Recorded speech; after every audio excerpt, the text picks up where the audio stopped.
اور ان اعمال کی وجہ سے جو ان کے ہاتھ آگے بھیج چکے ہیں یہ کبھی اس کی آرزو نہیں کریں گے، اور اللہ ظالموں سے خوب واقف ہے۔ اور ان کو تم اور لوگوں سے زیادہ زندگی کے حریص دیکھو گے، یہاں تک کہ مشرکوں سے بھی بڑھ کر۔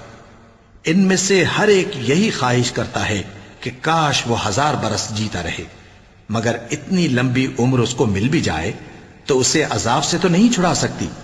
اور جو کام یہ کرتے ہیں اللہ ان کو دیکھ رہا ہے۔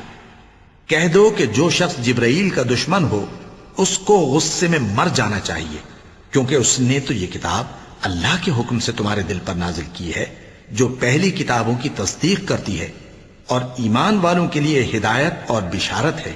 جو شخص اللہ کا اور اس کے فرشتوں کا اور اس کے پیغمبروں کا اور جبرائیل اور میکائیل کا دشمن ہو تو ایسے کافروں کا اللہ دشمن ہے۔ اور ہم نے تمہارے پاس سلجھی ہوئی آیتیں ارسال فرمائی ہیں، اور ان سے انکار وہی کرتے ہیں جو بد کردار ہیں۔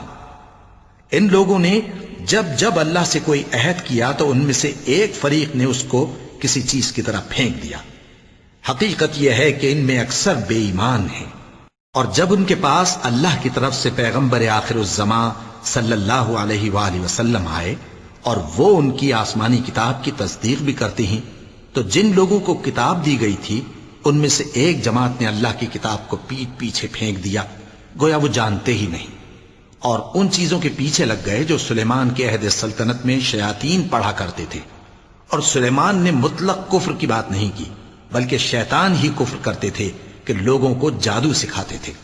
اور وہ یعنی بنی اسرائیل ان باتوں کے بھی پیچھے لگ گئے جو شہر بابل میں 2 فرشتوں یعنی ہاروت اور ماروت پر اتری تھیں، اور وہ دونوں کسی کو کچھ نہیں سکھاتے تھے جب تک یہ نہ کہہ دیتے کہ ہم تو ذریعہ آزمائش ہیں، تم کفر میں نہ پڑو۔ غرض لوگ ان سے وہ چیز سیکھتے جس سے میاں بیوی میں جدائی ڈال دے، اور اللہ کے حکم کے سوا وہ اس چیز سے کسی کا کچھ بھی نہیں بگاڑ سکتے تھے۔